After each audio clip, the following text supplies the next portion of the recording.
Dear viewers, welcome to my YouTube channel. You're watching Vision Polity. Today, I'd like to deliver a lecture on a very relevant issue, that is a democratic dialogue. The entire dialogue process always plays a very significant role in present-day democratic forms of government, especially in a liberal democratic framework.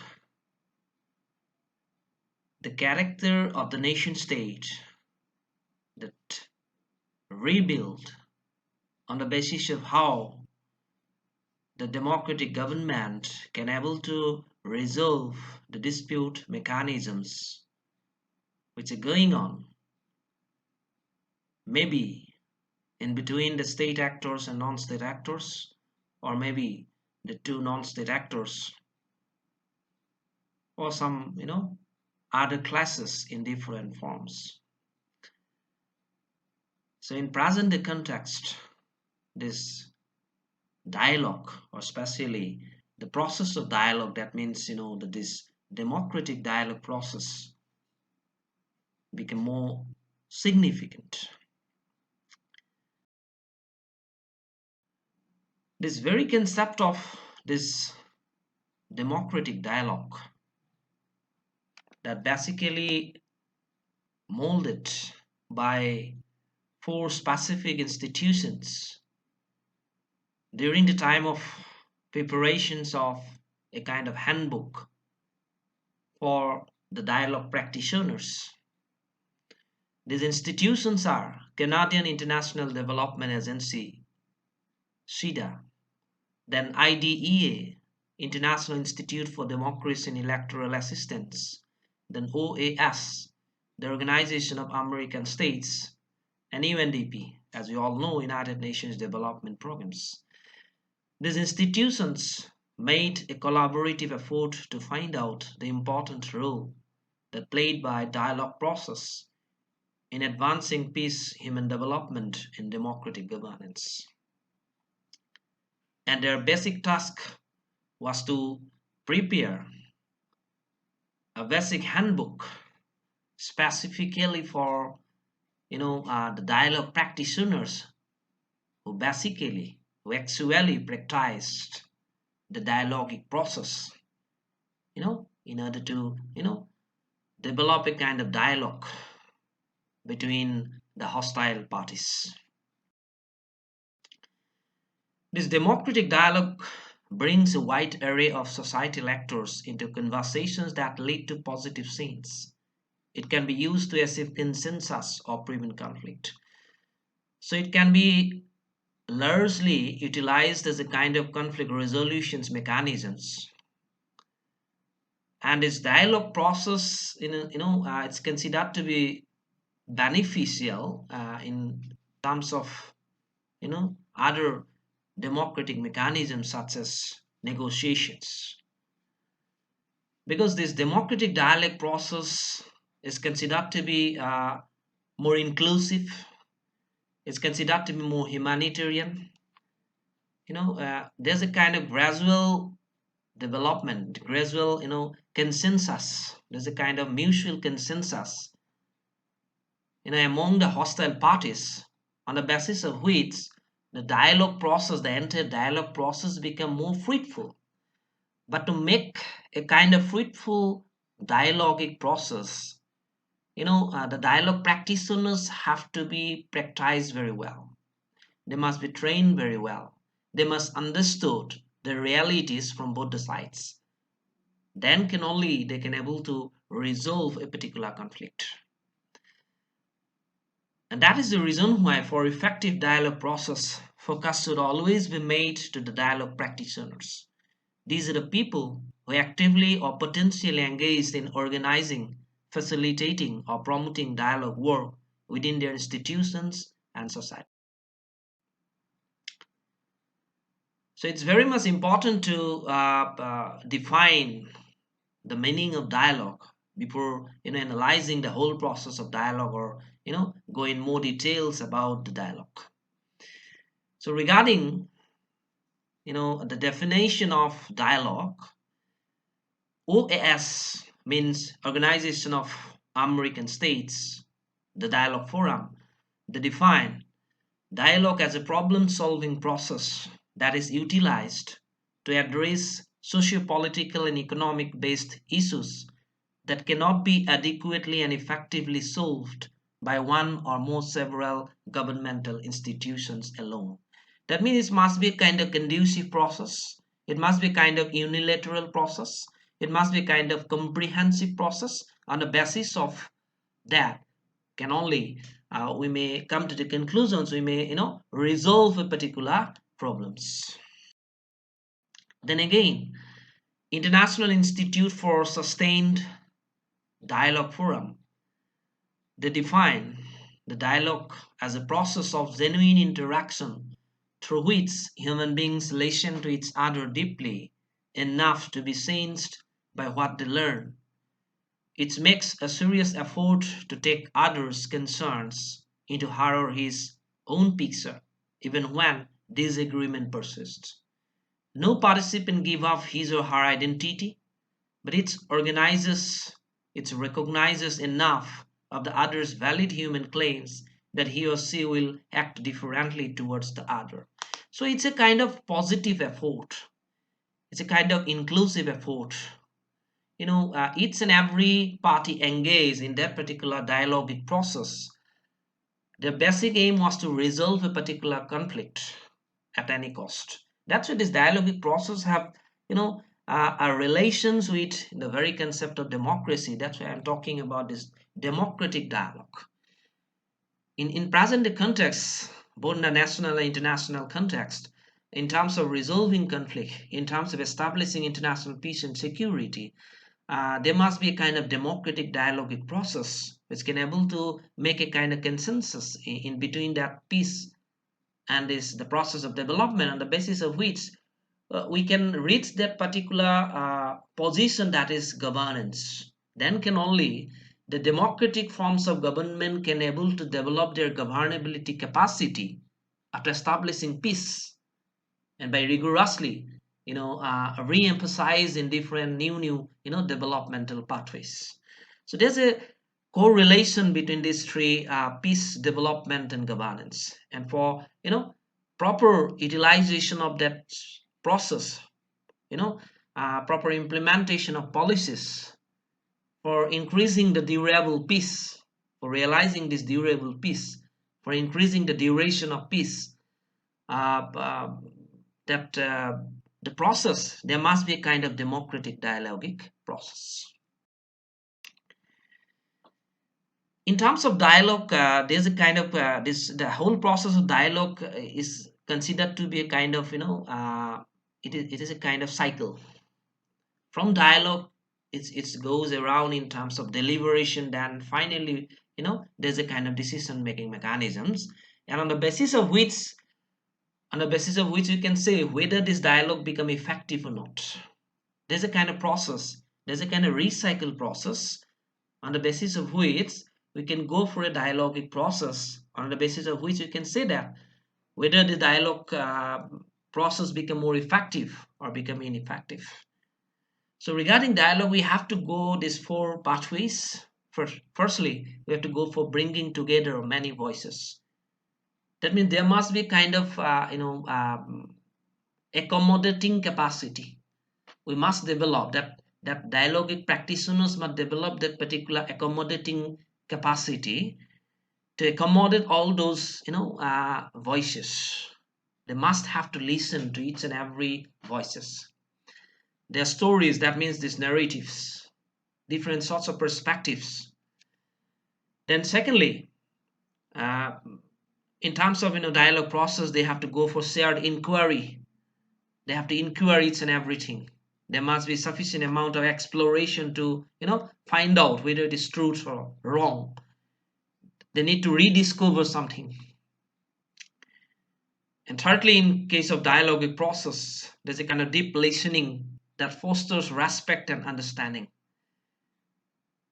along which from dialogue practitioners' viewpoint, along which the suggestions, recommendation provided by them, they must also be, have to listen, from the other sides, what they want to share with this dialogue practitioners. And until and unless these dialogue practitioners fail to listen to those hostile groups, those deprived groups, those frustrated groups, the whole process get alienated. So the dialogue practitioners always taken into care these crucial issues. Then shared meaning making and co-construction of knowledge. There's a kind of shared knowledge mechanisms. You have to exchange your understanding. You need to develop a kind of better understanding by discussing with others, and construction of some sort of new knowledge formations, which may develop later on in terms of deliberating the issue. So during the time of process of deliberation, there may be the argument and counter argument. So there must be, the reasoned argument in favor or against. Then secondly, there must be a kind of serious examination of possible solution of different issues. Then careful weighing of trade-offs.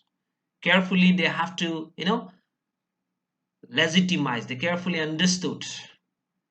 They have to test, they have to testify, what is the weighing up, which is the myriad concept and which is in something, less in characters. They have to be very much careful before, go into the final conclusions. Then reason, then informed judgment. There must be some sort of rational judgment. There must be some sort of reasoned elaborations with some sort of, in a very informative way, so that they can, make some sort of judgment. So during the time of, during the process of deliberations, the dialogue practitioners have to go in this way. And finally, we are in the process of decision making. So during the time of decision making, as a result of this dialogue, as a result of the kind of deliberation that develop among these dialogue practitioners with, these hostile groups, finally, there are some sort of decisions came to the forefront. So during the time of decision making, first one is authority decide what the authority wants. Because whenever we are talking, we are using the word dialogue or dialogue practitioners, they may not be the appellate authority. They may not be the highest authority.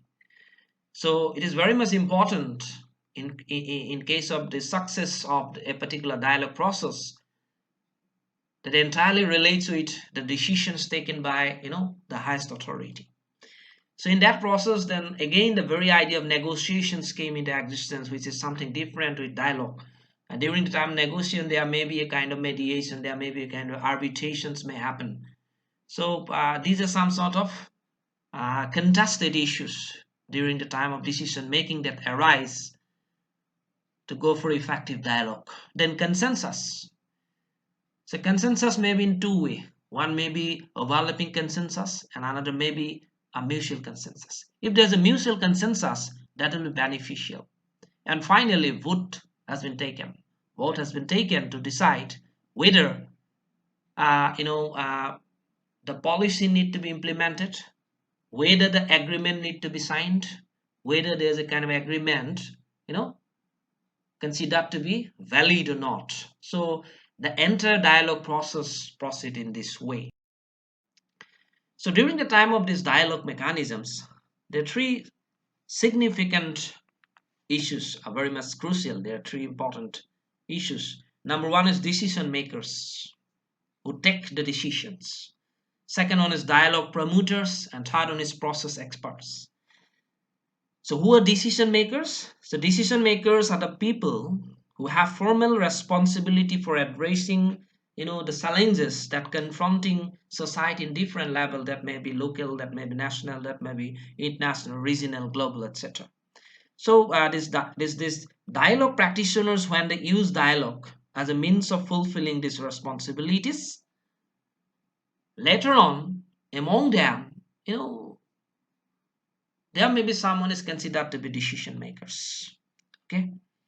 Then secondly, dialogue promoters who promote the dialogue process. So these dialogue promoters. These are the people who advance the case for using dialogue as a way to address the societal challenges, not from positions of formal responsibility, but as concerned parties with a stake in the outcomes. So there are different sorts of dialogue promoters. Say, for example, at an international context, we have this different international communities such as UNDP, the United Nations Development Programs, this IDEA. These are some sort of global forum. These are some sort of dialogue promoters who implemented different sorts of policies.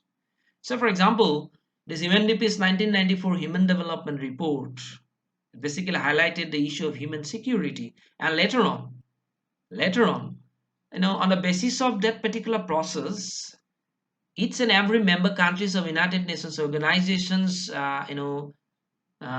they become more conscious in terms of implementing policies to be beneficial, which can protect, which can securitize, you know,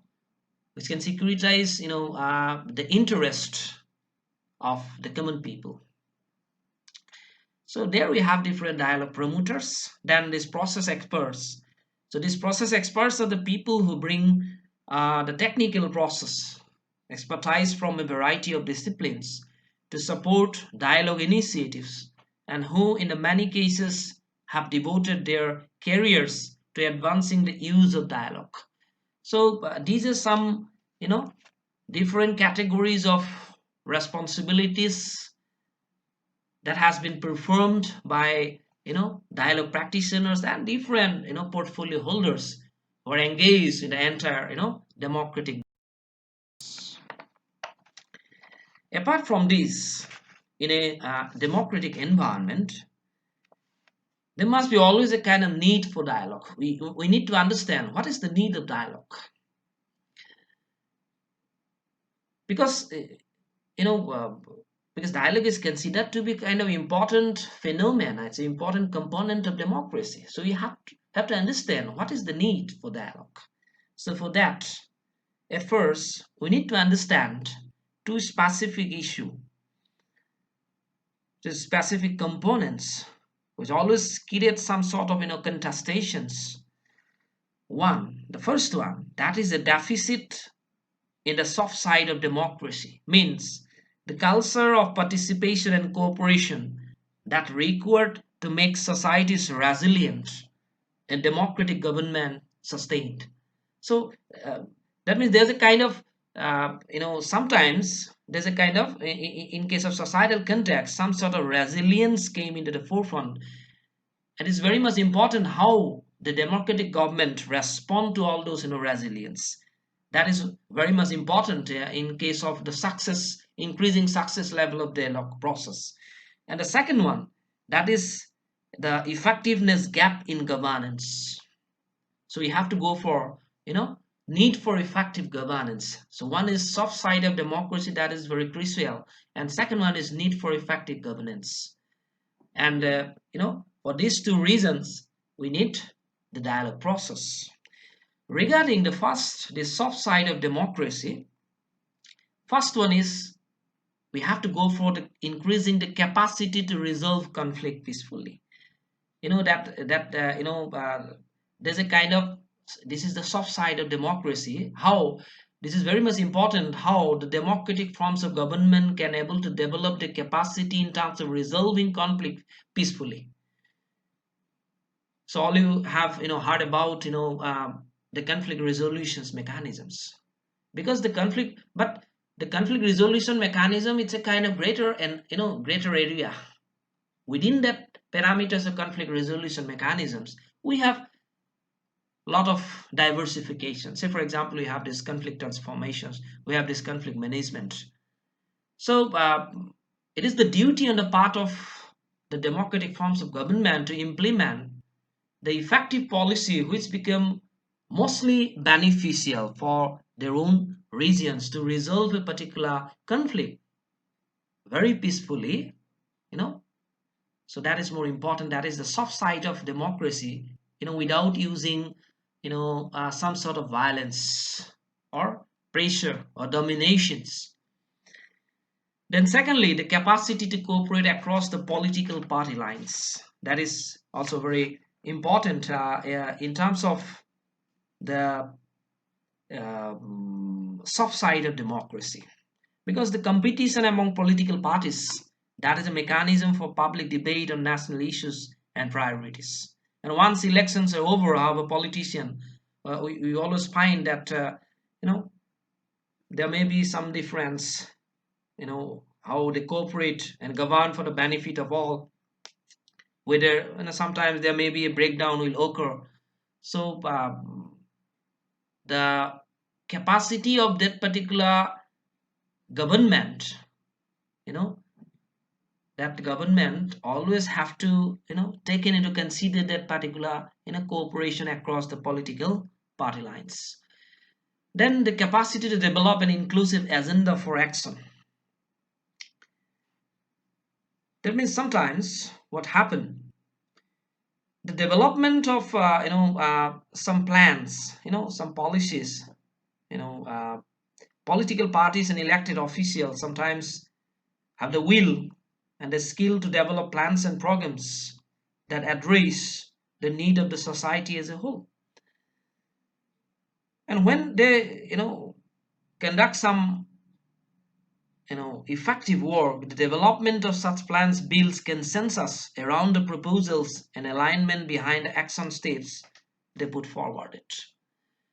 So if the government do some positive work, you know in the context, in the societal context, the non-political parties, the apolitical parties, the social organization, non-governmental organization, the civil society, the common people, always develop a kind of support base to that particular governmental initiative. So this is one part of the soft side of democracy. The political bosses, the political regime always have to take into consider these issues. Then if they implement some policies to be favorable for the common people, always the people, peoples are always there to support them. But if the public policies goes against the interest of the common people, there must be some sort of oppositions. So in case of soft-sided democracy, the governmental mechanisms or the authority have to take into consider, this this inclusive issues, how they can able to increase their inclusive agendas so that they can go for inclusive growth mechanisms. And fourthly, the capacity for citizens' participations. So this participation is very much important for the soft side of democracy. Then again, in case of need for effective governance, that is one special component in terms of the utility of dialogue. In that sense, the first one is dealing with complexity. So sometimes what happened, the complex issues require some responses that take account of the full complexity.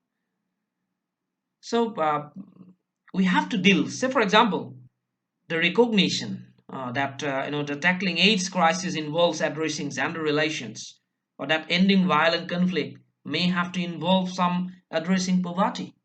So we how it is very much important how the government tackle that particular you know pandemic situations. Say for example, in present day context, in the spread of coronavirus and this pandemic COVID-19, it's very important how the government responds. So, for example, in the context of India, the way the national government, both the state and national government, respond effectively for the benefit of by increasing the governability capacity. So that is also a kind of positive notions in terms of realizing how the dialogue mechanisms go hand in hand. Then secondly, coordinating meaning. You have to accept the challenge of coordinating meeting. The challenge of dealing with complexity that calls for a participatory process that brings together different sets of diverse groups of people with different experiences, interests, cultures, and ways of looking at the world. So there must be kind of coordinating effort. Then there must be producing innovation. New innovation must be there in different field. Then enabling deliberation. The process of deliberation must be effective, and producing sustainable results. The result must be sustainable, so that there must be some sort of qualitative judgment. So these are some sort of highlighting specific components for both sides, the soft side of democracy and need for effective governments. And by developing that co-relationship, we have to go for effective dialogues. Then again, you know, more dialogic process, we need to develop a kind of culture of democracy. Okay, then can only we can go for democratic dialogue. We need to develop a culture of democracy, because democracy is considered to be a kind of environment where each and every individuals will be entitled with the amount of equality they wish, the amount of justice they needed, the amount of rights you know they have. That means this equality, justice, liberty, rights, these are some sort of preconditions of democracy. If these facilities are there, that means that is a democratic environment. So these things come anonymously. It is something which is not forceful. It is something. So there must be a kind of culture of democracy, and automatically the environment will become democratic in characters. And for the development of that culture of democracy, we need to go for increasing the capacity to resolve conflict peacefully. Okay, there must be a kind of tendency on the part of the dialogue practitioners, on the part of state actors, on the part of the highest authority, to always go for solving the problems without outbursting any sorts of violent activities. Then secondly, the capacity to cooperate across political party lines. Then capacity to develop an inclusive agenda for action. There must be always a kind of inclusive agenda. And fourthly, the capacity for citizen participations. There must be kind of effective citizens participations. So on the basis of this commonalities, the dialogue process go hand in hand. But the success of the entire dialogue process is entirely based on the dialogic approach. And this dialogic approach is nothing but it is considered to be a kind of code of conduct for effective implementation of dialogue process. Okay, so for that, in promoting a process that is inclusive and empowering, so that the practitioner must display the same respectfulness towards the other people. There must be kind of openness to different points of view, and there must be empathy, and there must be transparency as well. Then can only the whole process of dialogue become more fruitful. So it's a very democratic process. It's a very long-term perspective. It is the whole dialogue process is inclusive in characters. It's a kind of learning mechanisms. It deals with the process of humanity. For the success level of the dialogue practitioner should show empathy, that is truly understanding the position of the other person instead of reacting to it. So you as a dialogue practitioners to go for effective dialogue mechanisms, as a responsible citizen of a democratic forms of government, you always have to listen to others, instead of reacting to others. The dialogue practitioners must exhibit the openness to expressing one's point of view with respect for the rules of the dialogue. They must maintain a respectful tone. They must have conversations, okay, in a very truly in a very a kind of truly manner, and specifically in the real things. They must always assume responsibility individually and collectively. They must always unblock emotionally. They always listening to the reasons of the heart that reason often ignores. So there's a kind of correlationship between the reason and this emotional attachment. And on the basis of that, the way these dialogue practitioners practice the whole dialogue process by believing in democracy in terms of developing that particular culture of democracy, and from authorities perspective, the highest authorities perspective, the soft side of democracy and the need for the governance capacity, we can have a kind of effective dialogic process.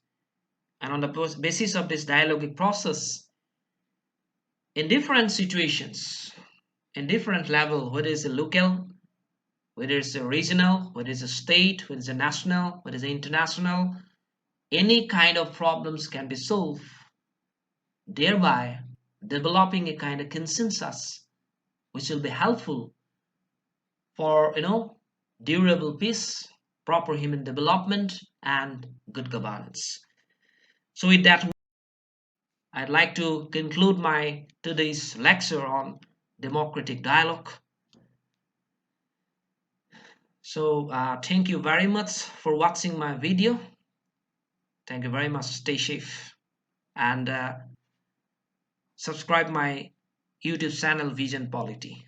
Thank you.